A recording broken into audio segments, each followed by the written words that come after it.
I'm going to show you how to break down the JACKRACK unit and then basically reassemble the whole thing. This, as you see it, is encompasses all the components of the JACKRACK.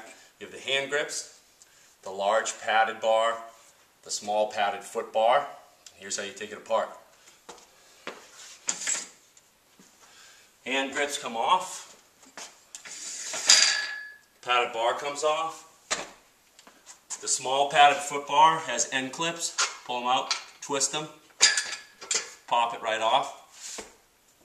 The legs have pins.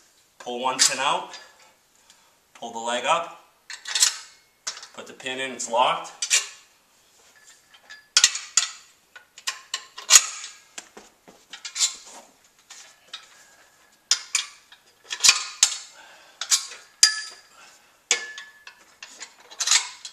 If you want to break it down even further, there's a center pin right here. If you pull that out,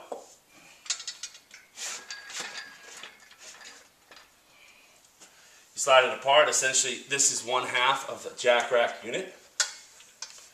Put it back together.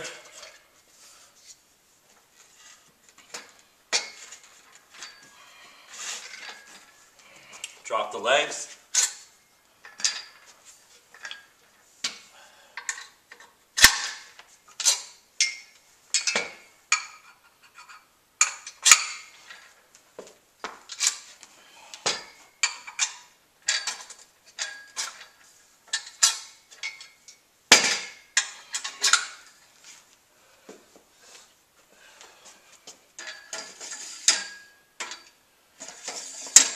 Hand grips back on, back working out in no time at all.